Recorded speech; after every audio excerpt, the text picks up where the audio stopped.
여러분 안녕하세요. 반갑습니다. 올인원 중학영어. 자, 오늘은 176번째 시간입니다. 한번 176 말고 이렇게 다르게 좀 읽어보려고 했는데요. 생소하니까 잘 안 되네요. 자, O형식 동사 오늘 세 번째 여러분들 다루시는 날이고요. 월요일 날이기 때문에 이제 이론 수업 이제 하시는 날이에요. O형식 동사에 대해서 오늘 정리를 하시면 자, 마무리가 되겠습니다. 그래서 동사의 시스템 전체가 마무리되는 어떻게 보면 굉장히 의미 있는 그런 날이에요. 그래서 이 세상에 존재하는 모든 문장 시스템을 우리가 5개로 나눠봤는데 자, 이것들이 필수 성분을 기준으로 총정리가 되는 그런 날이니까 그런 의미를 담아서 자, 오늘의 강의를 시작해 봤으면 좋겠고요. 자, 목적 보호의 형태 지난 시간에 저희가 세 가지로 나눴어요. 그래서 목적어가 뭐뭐 하다 그러면 투부정사로 쓰고 거기 만약에 비동사가 오게 되면 생략되고 명사나 형용사가 올 수 있다까지 했는데 오늘 더 새롭게 해야 될 얘기가 있나 봐요. 그래서 원형 부정사와 현재 분사라고 하는 그런 얘기를 좀 해야 되고요. 그 다음에 3번의 과거 분사는 좀 특별한 그런 이야기입니다. 그래서 이 얘기까지 이론적으로 깔끔하게 마무리를 짓겠고요. 마무리 퀴즈로 정리하시면 되겠어요. 자, 그러시면 첫 번째 이슈부터 시작을 해보도록 할까요? 자, 첫 번째 이슈를 시작하기 전에 저희가 해야 될 얘기가 있어서 자, 올인원 팁으로 자, 오늘 강의는 시작을 해보도록 하겠습니다. 첫 번째 원형 부정사라고 하는 이슈를 설명을 드리려면 이 부분을 여러분들이 기본적으로 알고 있어야 돼요. 그래서 설명을 좀 드리려고 하는데 투부정사라고 하는 아이에 대해서 여러분들 저한테 배우셨잖아요. 부정사는 동사 자리 빼고 모든 자리에 들어가서 다양한 역할을 정해지지 않은 역할을 다 하기 때문에 이름이 부정, 정해지지 않은 그런 단어다라고 해서 부정사가 된다라고 했는데요. 이 부정사에는 원래 이런 미래적 개념이 있었다라고 그렇게 써 있더라고요. 문법 책에. 그러면서 그것을 이제 증명을 해야 되잖아요. 그래서 그것들을 이제 예문을 이제 좀 그 문법 책에서도 제시를 했는데 저도 마찬가지로 여러분들께 부정사에는 미래적 개념이 있어요 라고 하는 주장을 하려면 근거 제시를 저도 해야 되기 때문에 예문으로 근거 제시를 좀 해보도록 하겠습니다. 자, 아버지께서 약속하셨어요? 여기가 현재라고 칩시다. 그러면 특정 과거 시점에 아버지가 약속을 하셨어요.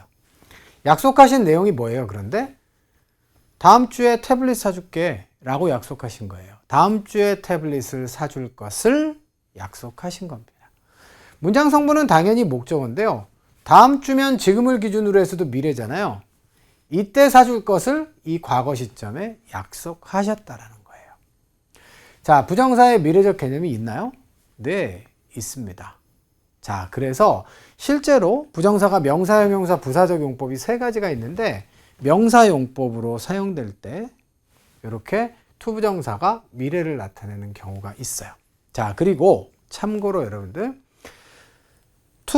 이 promise라고 하는 동사는요. ing를 목적어로 취하지 않아요. 투부정사만 취합니다. 투부정사와 ing 중에서는 투부정사만 취합니다. 왜? 투부정사에 미래적 개념이 있기 때문이죠. 이해되셨나요? 오케이. 이게 원래 영어가 처음 만들어졌을 때의 개념이래요. 그러면 명사 자리에 투부정사 말고 동명사도 쓰일 수 있잖아요. 걔는 어떻대요? 우리 비교를 한번 좀 이렇게 한번 좀 해보자고요. 나 끝냈어 이런 얘기죠. 과거에. 뭐를요? 그 책 읽는 것을. 그러면 그 책을 읽은 시점은 언제예요? 요 과거 시점보다 더 과거에 읽기 시작해서 요때까지 딱 해서 끝난 거 아니에요. 그러니까 왜 도대체 명사적 용법으로 투부정사와 ing의 두 가지를 만들어 놨는지를 분석해 봤더니 결과적으로 어떤 이유가 있어요? 동사보다 미래 시점을 나타낼 때는 투부정사를 쓰고 동사보다 과거 시점부터 해왔던 일들을 나타낼 때는 ing를 쓰기 위해서 두 가지를 나눠놨나 봐 라고 하는 사후 시간이 지난 후 현재에서 처음에 만들어지고 사용된 과거의 역사를 분석해 봤을 때 이런 해석이 가능하다라고 학자들이 이야기를 하는 거예요.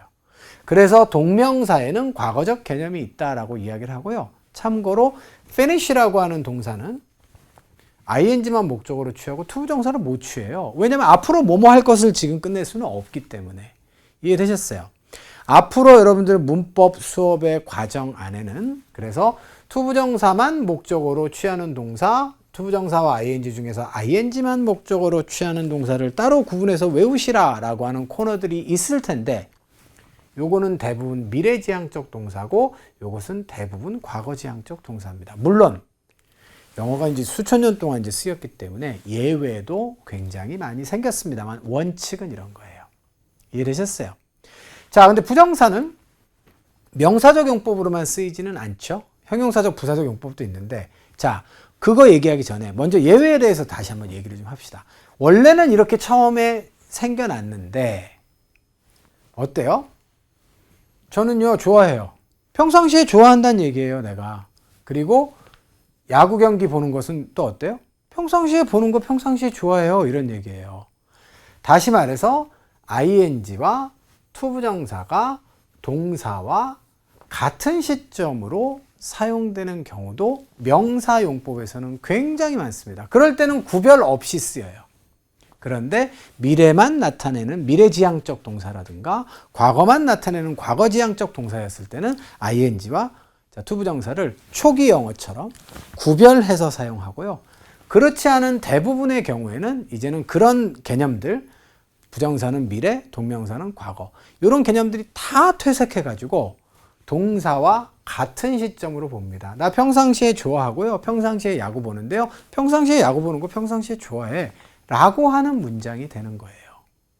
이해 납득이 되셨어요? 이때는 투부정사와 ing를 다 쓸 수 있습니다. 자, 근데 형용사와 부사적 용법일 때는 얘기가 좀 달라지는데요. 자, 보세요. 나는 뭔가를 원해. 원하는 시점이 언제죠? 지금 원하는 거예요, 현재. 그런데 뭘 원해요? 마실 뭔가를 원해요. 지금 마시고 있지 않고요. 앞으로 마시게 될 뭔가를 원하는 거예요. 그래서 이걸 한국말로 번역할 때도 우리는 마시고 있는 이렇게 안 하고 마실 것을 원해 이렇게 얘기하는 겁니다. 그래서 미래적 개념이 분명히 있죠. 자, 부사적 용법일 때는 어떻습니까? He's working hard. 그 사람이 열심히 일하고 있어요. 시점은 언제죠? 지금 일하고 있대잖아요. 그런데 어떻게 하기 위해서? 시간 안에 그 프로젝트를 끝내기 위해서 일하는 거예요. 이거는 자, 부사적 수식어입니다. 그런데 시간 안에 프로젝트를 끝내는 건 언제예요? 바로 미래 시점이 된다는 거죠. 이것을 종합 정리하면 어떻습니까? 명사적 용법으로 투부정사가 사용되잖아요. 그럴 때는 동사보다 미래일 수도 있고요. 대부분의 동사에서는 이제는 동사와 같은 시점으로 그냥 그렇게 판단해서 그냥 씁니다. 현대 영어에서는. 그런데 일부 동사에서 특히 미래지향적 동사에서는 투부정사만 목적으로 취하는 케이스가 있다. 이렇게 정리하시면 되겠고요. 형용사와 부사용법으로 사용될 때는 동사보다 미래 시점을 지칭하는 것이 원칙이다. 물론 예외들도 많이 있겠지만. 자, 이것이 오늘 첫 번째 설명의 내용이에요. 그래야 여러분들이 이걸 이해할 수 있을 거예요. 우리가 지난 시간에 투부정사를 목적보호로 취하는 동사들 여러 개 봤거든요. 걔네들은 공통점이 어땠어요? 지금에 와서 다시 한번 돌이켜보니까. 원하는 시점은 언제죠? 지금 원하는 거예요, 내가. 그런데 뭘 원해요? 늦어도 내일까지는 그것을 검토해 주기를 원한다, 이런 얘기예요. 따라서 검토하는 시점은 늦어도 내일까지 검토해 주기를 지금 원한다는 것이기 때문에 왜 투부정사를 목적보호로 여기다 취했을까? 라고 했을 때 자, 이제는 좀 더 정밀하게 미래 시점에 뭐뭐 하기를 원한다. 말하더도 마찬가지예요. 나는 네가 나는 그 사람이 뭐뭐 하도록 말했어. 라고 하면 뭐뭐 하는 게 미래예요. 목적어가 뭐뭐 하도록 요구했다라고 하면 뭐뭐 하는 게 미래적입니다. 자, 그래서 이 아이들이 투부정사를 죄다 취했거든요. 그런데 오늘 우리가 이야기를 해야 되는 것은 뭐냐면 원형 부정사예요. 우린 부정사라고 하면 여태까지 투부정사라고 알고 있었거든요. 그런데 앞쪽에 투가 생략되고 동사 원형만 남아있는, 자, 그러니까 원형만 이렇게 남아있는 형태의 부정사를 말하는 거거든요. 그러면 여기에 나와 있는 이 동사들은 왜 도대체 투를 빼고 동사 원형의 형태로만 취할까라고 했을 때 바로 미래적 개념이 없기 때문이다. 이렇게 학자들이 설명을 하더라고요. 저도 그 이론에 적극 공감합니다. 자, 목적어가 뭐뭐 하게끔 억지로 만들었어요. 그 사람이 울게끔 만들었어요. 앞으로 미래에 울게끔 만든 게 아니라 그 사람이 울게끔 과거 시점에 만든 거예요. 그래서 이것은 미래적 컨셉이 없습니다. 이렇게 원형 부정사를 취하는 아이들을 우리가 딱 두 종류로 나눠서 볼 수 있는데요. 자, 앞쪽의 것을 우리가 우리나라에서는 보통 사역동사라고 많이 가르쳐요. 사역동사는 억지로 뭐뭐 하게끔 하다고요. make부터 help까지 사역의 강도는 점점 약해집니다. 이거는 목적어가 뭐뭐 하게끔 억지로 만들었다고요. 이거는 뭐예요? 목적어가 뭐뭐 하게끔 하긴 했는데 도와줬다의 개념이에요. 두 번째 아이들은 지각동사라고 합니다. 지각동사는 어때요? 지각동사 말 그대로 사람의 perception, 감각과 관련이 있는 것인데 타동사로 쓰일 때 앞으로 뭐뭐 할 것을 볼 수는 없어요. 자, 그래서 미래적 개념이 없을 때는 요런 동사들은 투부정사를 못 쓰게 했구나. 투부정사에는 미래적 개념이 있기 때문에 이런 것이고요. 예문으로 확인해 보시면 되겠어요. 자, 다시 여기가 현재입니다. 그녀가 만들었죠. 억지로 뭐뭐 하게끔 만들었어요. 나를 웃게끔 만들었다가 되겠습니다. 같은 시점입니다. 미래 시점이 아니기 때문에 원형 부정사를 취하는 것이죠. 두 번째로 가겠습니다. 나는요, 봤어요. 뭘 봤습니까? 그 여자가 플로어에서 마룻바닥에서 춤추는 거 봤어요. 자, 요런 내용이에요. 앞으로 춤출 거를 과거에 본 게 아니잖아요. 그래서 요럴 때는 투부정사를 못 쓰고 원형 부정사를 쓰게 돼 있어요. 거기에 이유가 있기 때문에 자, 그 이유를 여러분들이 알고 공부를 하시면 훨씬 좋지 않을까. 자, 라고 생각합니다. 이유가 있구나. 이런 것이고요. 자, 그 다음으로 가시면 자, 그 사람이 도와줬는데 내가 뭐 하도록 도와줬어요? 자, move the bags 이렇게 되어 있습니다. 가방을 옮길 수 있게끔 도와줬다고 같은 시점에 벌어진 일이에요. 자, 그런데 재밌는 것은 이 help는 아까 전에 제가 예배들도 점점 생겼다 그랬죠? help는 원형 부정사를 취하는 것이 이론적으로 맞지만 투부정사도 이렇게 취할 수 있습니다. 그래서 이 help는 주의 깊게 여러분들이 알아두셔야 되는 그런 동사가 되는 것이고요.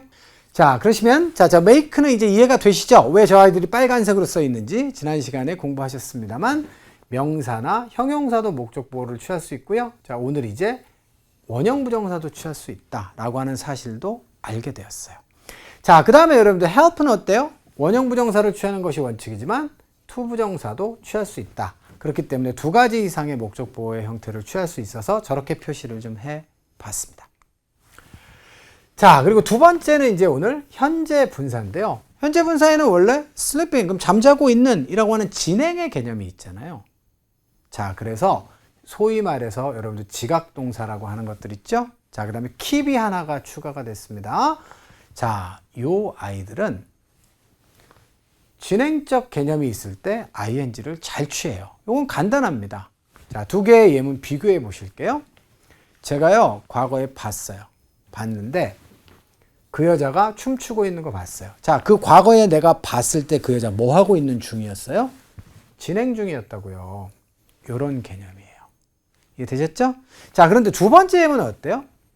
나는요, 과거에 여러 번 봤어요. 뭐를요? 그 여자가 춤추고 있는 거예요. 그때마다. 진행적 개념이 없다라는 거예요. 그래서 여러분들 이 so하고 여기에 있는 so는 느낌 차이가 있어요. 요거는 특정 과거 시점에 한 차례 봤다라고 하는 과거 시제고요. 요 so는 어때요? 내가 여러 차례 봤어, 과거에. 이런 느낌이에요. 진행적 느낌이 없기 때문에. 이해됐습니까? 그리고 마지막으로 요거를 동사 원형이라고 부르는 분들도 굉장히 많이 있더라고요. 그런데 그 부분은 좀 주의하세요. 여러분들 그렇게 이 얘기를 듣더라도 여러분들은 원형 부정사로 새겨 들으셔야 됩니다. 왜? 문장에 동사가 두 개 있을 수는 없잖아요. 그래서 동사 원형이라는 표현은 가급적이면 쓰지 않으시는 게 좋겠다 라고 하는 점도 전달을 좀 드려요. 마지막 토픽입니다. 과거 분사인데요. 요거는 이제 여러분들 요거 한번 읽어보세요. 목적어와 목적 보호의 관계가 수동일 때. 이게 무슨 얘기일까요? 이 말이 무슨 말인지 여러분들 이해되세요? 네. 자, 예문으로 한번 좀 가볼게요. 바로. 요거는. 자, 나는요, 내 차를 원하는데, 내 차가 스스로 세차할 수 있어요? 없어요? 못합니다. 이게 바로 목적어와 목적 보호의 관계가 수동일 때라고 하는 말의 의미예요. 목적어와 목적 보호의 관계는 내용상 수동일 수 있죠. 그 얘기는 이거를 만약에 대절로 바꿨을 수 있다면 주어 다음에 여기에 있는 동사가 수동태 동사가 될 때라고 하는 것을 의미하는 것입니다. 자, 그런데 여기서 중요한 건 뭐죠? 그러면 이제 수동태면 to be, pp로 쓰면 되잖아요. 원형 부정사를 취하는 경우에 be, pp로 쓰면 되고 분사를 취하는 경우에 being, pp로 쓰면 되는데 문제는 뭐죠? 아무런 뜻이 없다는 거죠. 그래서 목적어와 목적 보호의 내용상의 관계가 수동일 때는 목적 보호가 다 달랐던 아이들이 다시 통일, 뭘로?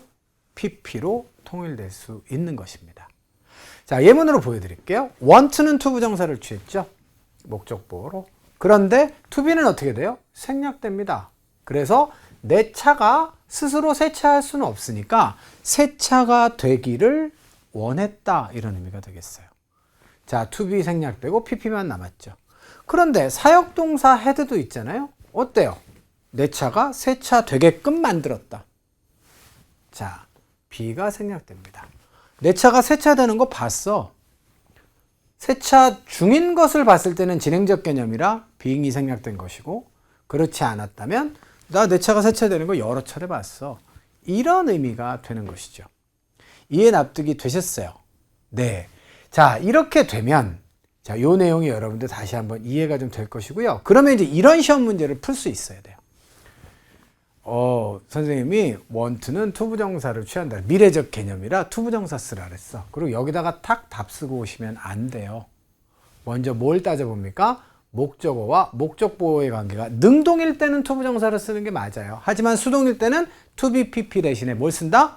pp를 쓰는 것이 맞고 자동차는 스스로 세차할 수가 없기 때문에 washed에다가 정답을 써주셔야 되겠다. 이런 내용이 되겠습니다. 이해되셨죠? 자, 그러시면 자, 오늘 강의 내용들 다 마무리됐고요. 마무리 퀴즈로 정리해 보도록 하겠습니다. 원형 부정사를 목적으로 취할 수 없는 동사가 누구냐? 그럼 사역, 지각 두 개 딱 정해놓고 가면 되잖아요. 사역, 지각 아닌애 누구예요? 바로 미래적 개념을 가지고 있는 want가 되겠습니다. 두 번째입니다. to 부정사와 원형 부정사를 모두 취할 수 있는 애 누구 있었죠? 여러분들 요거는 help, 암기해 두시라고 했죠? 자, 마지막으로 세 번째입니다. 사역동사 make가 목적 보호로 취할 수 없는 것은 명사, 형용사, 원형 부정사까지 기억하실 거예요. to 부정사는 가능치 않습니다. 자, 여기까지 해서 여러분들 자, 오늘 강의 다 마무리를 지어보도록 하겠습니다. 5형식까지 깔끔하게 마무리가 잘 됐고요. 자, 좋은 복습 부탁드리고 내일과 모레 자, 복습으로 다시 찾아뵙도록 하겠습니다. 오늘 강의 여기서 마무리 짓습니다. 안녕!